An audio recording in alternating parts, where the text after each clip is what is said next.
ओम नमो भगवते वासुदेवाय नमः। जय श्री कृष्णा। राधे राधे। नमस्कार दोस्तों, आपके अपने YouTube चैनल एक्सप्लोरिंग देव स्थानम में आपका स्वागत है। एक बार अर्जुन ने भगवान श्री कृष्ण से कहा, हे मधुसूदन, अब आप मुझे पौष मास के कृष्ण पक्ष की एकादशी की महिमा बताने की कृपा करें। उस एकादशी का क्या नाम है, उस दिन किस देवता की पूजा होती है और उसके व्रत का विधान क्या है।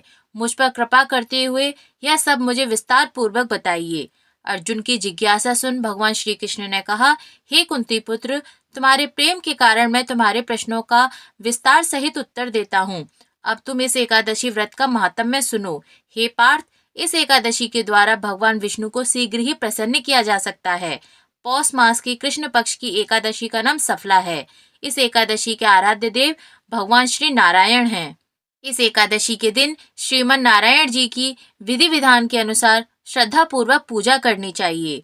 अब तुम इसकी कथा विस्तार पूर्वक सुनो। प्राचीन समय में चंपावती नगरी में महिष्मान नाम का एक राजा राज्य करता था। उसके 4 पुत्र थे। उसका सबसे बड़ा लुम्पक नाम का पुत्र महापापी और दुष्ट था। वह हमेशा पर स्त्री गमन में तथा वैश्यों के यहाँ जाकर अपने पिता का धन व्यय किया करता था। देवता, ब्राह्मण, वैष्णव आदि सुपात्रों की निंदा करके वह अति प्रसन्न होता था। सारी प्रजा उसके कुकर्मों से बहुत दुखी थी, परंतु युवराज होने के कारण वह सब चुपचाप उसके अत्याचारों को सहन करने को विवश थे और किसी में भी इतना साहस नहीं था कि कोई राजा से उसकी शिकायत करता। परंतु बुराई अधिक समय तक पर्दे में नहीं रहती। एक दिन राजा महिष्मान को लुम्पक के कुकर्मों का पता चल ही गया। तब राजा अत्यधिक क्रोधित हुआ और उसने लुम्पक को अपने राज्य से निकाल दिया। पिता द्वारा त्यागते ही लुम्पक को और सभी ने भी त्याग दिया।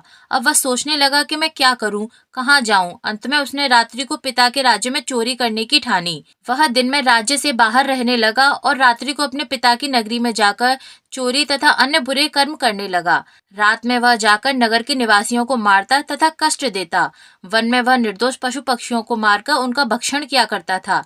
किसी किसी रात वह नगर में चोरी करते आदि पकड़ा भी गया था तो राजा के डर से पहरेदार उसे छोड़ देते थे। कहते थे कि कभी कभी अनजाने में भी प्राणी ईश्वर की कृपा का पात्र बन जाता है। ऐसा ही कुछ लुम्पक के साथ भी हुआ। जिस वन में वह रहता था वह वन भगवान को बहुत प्रिय था। उस वन में एक प्राचीन पीपल का वृक्ष था तथा उस वन को सभी लोग देवताओं का क्रीड़ा स्थल मानते थे। वन में उसी पीपल के वृक्ष के नीचे महापापी लुम्पक रहता था। कुछ दिन बाद पौष मास के कृष्ण पक्ष की 10वीं के दिन वस्त्रहीन होने के कारण लुम्पक तेज ठंड से मूर्छित हो गया। ठंड के कारण वह रात को सो न सका और उसके हाथ पैर अकड़ गए। वह रात बड़ी कठिनता से बीती, किंतु सूर्य के उदय होने पर ही उसकी मूर्छा नहीं टूटी। वह ज्यों का त्यों पड़ा रहा। सफला एकादशी की दोपहर तक वह पापी मूर्छित ही पड़ा रहा। जब सूर्य के तपने से उसे कुछ गर्मी मिली तब दोपहर में कहीं उसे होश आया और वह अपने स्थान से उठकर किसी प्रकार चलते वन में भोजन की खोज में फिरने लगा। उस दिन वह शिकार करने में असमर्थ था, इसलिए पृथ्वी पर गिरे हुए फलों को लेकर पीपल के वृक्ष के नीचे आया। तब तक भगवान सूर्य अस्ताचल को प्रस्थान कर गए थे। भूखा होने के बाद भी वह उन फलों को खा न सका, क्योंकि कहाँ तो वह नित्य जीवों को मारकर उनका मांस खाता था और कहाँ फल। उसे फल खाना तनिक भी अच्छा नहीं लगा। अतः उसने उन फलों को पीपल की जड़ के पास रख दिया और दुखी होकर बोला, हे ईश्वर, यह फल आपको ही अर्पण है। इन फलों से आप ही तृप्त हों। ऐसा कहकर वह रोने लगा और रात को उसे नींद नहीं आई। वह सारी रात रोता रहा। इस प्रकार उस पापी से अनजाने में ही एकादशी का उपवास हो गया। उस महापापी के इस उपवास तथा रात्रि जागरण से भगवान श्री हरि अत्यंत प्रसन्न हुए और उसके सभी पाप नष्ट हो गए। सुबह होते ही एक दिव्य रथ अनेक सुंदर वस्तुओं से सजा हुआ आया और उसके सामने खड़ा हो गया। उसी समय आकाशवाणी हुई, हे युवराज, भगवान नारायण के प्रभाव से तेरे सभी पाप नष्ट हो गए हैं। अब तू अपने पिता के पास जाकर राज्य प्राप्त कर। जब यह आकाशवाणी लुम्पक ने सुनी तो वह अत्यंत प्रसन्न होते हुए बोला, हे प्रभु, आपकी जय हो। ऐसा कहकर उसने सुंदर वस्त्र धारण किए और फिर अपने पिता के पास गया। पिता के पास पहुंचकर उसने सारी कथा पिता को सुनाई। पुत्र के मुख से सारा वृतांत सुनने के बाद पिता ने अपना सारा राज्य तत्क्षण ही अपने पुत्र को सौंप दिया और स्वयं वन में चला गया। अब लुम्पक शास्त्र अनुसार राज्य करने लगा। उसकी स्त्री, पुत्र आदि भी श्री विष्णु के परम भक्त बन गए। वृद्धावस्था आने पर वह अपने पुत्र को राज्य सौंपकर भगवान का भजन करने के लिए वन में चला गया और अंत में परम पद को प्राप्त हुआ। हे पार्थ, जो मनुष्य श्रद्धा व भक्ति पूर्वक इस सफला एकादशी का उपवास करते हैं, उनके सभी पाप नष्ट हो जाते हैं और अंत में मुक्ति प्राप्त होती है।